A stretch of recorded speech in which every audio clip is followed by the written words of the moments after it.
क्या आप जानते हैं कि वर्ष में एक दिन ऐसा भी आता है जब स्वयं भगवान श्री हरि विष्णु 4 महीनों के लिए योग निद्रा में चले जाते हैं और उसी क्षण से विवाह, गृह प्रवेश, मुंडन जैसे सभी मांगलिक कार्यों पर विराम लग जाता है।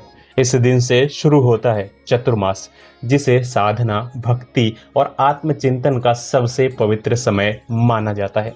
वर्ष 2026 में देवशयनी एकादशी 25 जुलाई को मनाई जाएगी। लेकिन आखिर भगवान विष्णु क्यों सोते हैं? इन 4 महीनों में क्या होता है? चतुर्मास का रहस्य क्या है? और इस एकादशी का व्रत करने से कौन कौन से पुण्य प्राप्त होते हैं?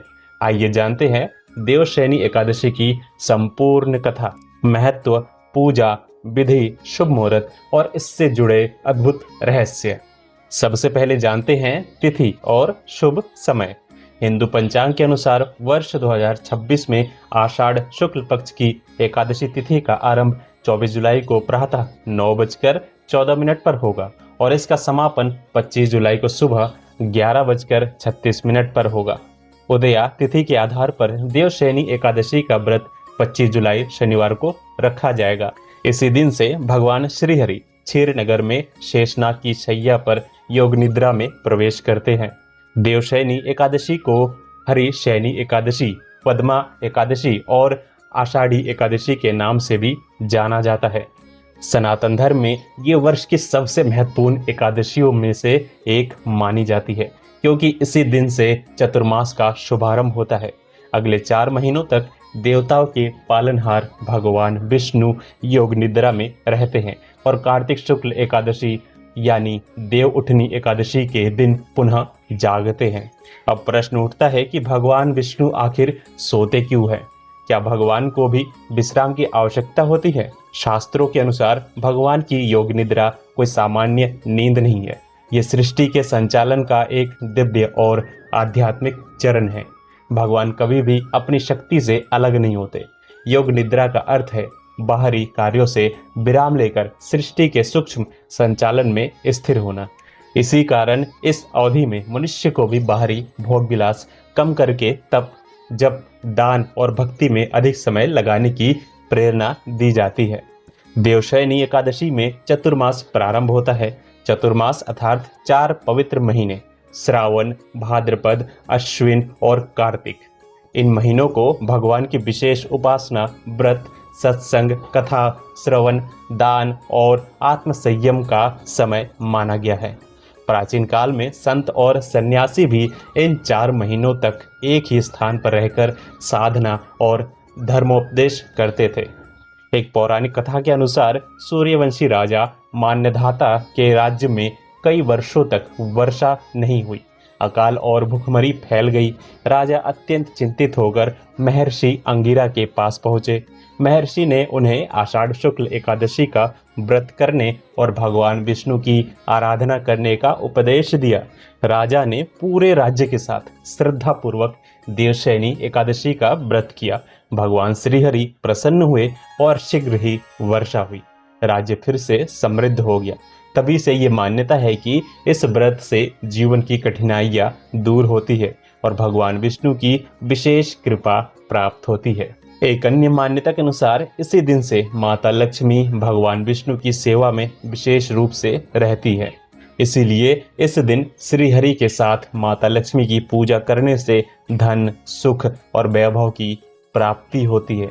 देवशयनी एकादशी की पूजा विधि अत्यंत सरल और फलदायी मानी गई है। प्रातः ब्रह्म मुहूर्त में उठकर स्नान करें, स्वच्छ पीले या सफ़ेद वस्त्र धारण करें, पूजा स्थल पर भगवान विष्णु और माता लक्ष्मी की प्रतिमा या चित्र स्थापित करें, भगवान को पीले पुष्प, तुलसी दल, चंदन, धूप, दीप और मौसमी फल अर्पित करें। विष्णु सहस्त्र नाम, श्रीमद् भागवत गीता का पाठ या ओम नमो भगवते वासुदेवाय मंत्र का जाप करें। यदि संभव हो तो एकादशी व्रत रखें और अगले दिन द्वादशी तिथि में विधि पूर्वक पारण करें। देवशयनी एकादशी के दिन तुलसी का विशेष महत्व माना जाता है। भगवान विष्णु को तुलसी दल अर्पित किए बिना पूजा अधूरी मानी जाती है। मान्यता है कि एक तुलसी पत्र भी यदि सच्ची श्रद्धा से अर्पित किया जाए तो भगवान अत्यंत प्रसन्न होते हैं। अब जानते हैं कि चतुर्मास में मांगलिक कार्य क्यों नहीं किए जाते। धार्मिक मान्यता है कि जब भगवान विष्णु योग निद्रा में रहते हैं तब विवाह, गृह प्रवेश, यज्ञोपवीत और अन्य शुभ संस्कार स्थगित कर दिए जाते हैं, क्योंकि सनातन परंपरा में इन सभी कार्यों में भगवान विष्णु की साक्षी और कृपा को अत्यंत आवश्यक माना गया है। हालांकि दैनिक पूजा, जप, दान, व्रत और धार्मिक अनुष्ठान पूरे चतुर्मास में जारी रहते हैं। इन 4 महीनों में कई महान पर्व भी आते हैं। गुरु पूर्णिमा, नागपंचमी, रक्षाबंधन, श्री कृष्ण जन्माष्टमी, गणेश चतुर्थी, पितृपक्ष, शारदीय नवरात्रि, विजयादशमी, करवा चौथ, अहोई अष्टमी, धनतेरस, दिवाली और अंत में देवउठनी एकादशी। इसलिए चतुर्मास केवल विश्राम का समय नहीं, बल्कि पूरे वर्ष का सबसे अधिक आध्यात्मिक काल माना जाता है।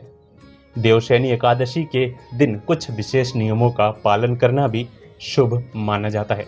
क्रोध, झूठ, निद्रा और किसी का अपमान करने से बचे। सात्विक भोजन करे या व्रत रखे। जरूरतमंदों को अन्न, वस्त्र और दक्षिणा का दान करे।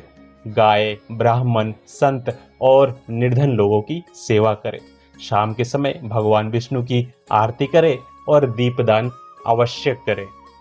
धार्मिक ग्रंथों में कहा गया है कि देवशयनी एकादशी का व्रत करने से मनुष्य के अनेक जन्मों के पाप नष्ट होते हैं, भगवान विष्णु की कृपा प्राप्त होती है, परिवार में सुख समृद्धि आती है और अंत समय में वैकुंठ धाम की प्राप्ति का मार्ग प्रशस्त होता है। हालांकि इन फलों का आधार केवल व्रत नहीं, बल्कि श्रद्धा, सदाचार और निष्काम भक्ति भी है। यदि किसी कारणवश आप पूर्ण उपवास नहीं रख सकते तो भी भगवान विष्णु का स्मरण करें, तुलसी दल अर्पित करें, ओम नमो भगवते वासुदेवाय महामंत्र का जप करें और अपने सामर्थ्य के अनुसार दान पुण्य करें। भगवान भाव के भूखे हैं, बाहरी दिखावे के नहीं। देवशयनी एकादशी हमें यह संदेश देता है कि जीवन में केवल कर्म ही नहीं, बल्कि आत्मचिंतन और आध्यात्मिक साधना भी उतनी ही आवश्यक है। जब स्वयं भगवान विष्णु योग निद्रा के माध्यम से संसार को संतुलन का संदेश देते हैं, तो हमें भी इन 4 महीनों में अपने मन, वाणी और कर्म को शुद्ध करने का प्रयास करना चाहिए। यही चतुर्मास का वास्तविक उद्देश्य है। भगवान श्री हरि विष्णु और माता लक्ष्मी की कृपा आप और आपके पूरे परिवार पर सदैव बनी रहे। बोलिए ओम नमो भगवते वासुदेवाय। श्री विष्णु भगवान की जय।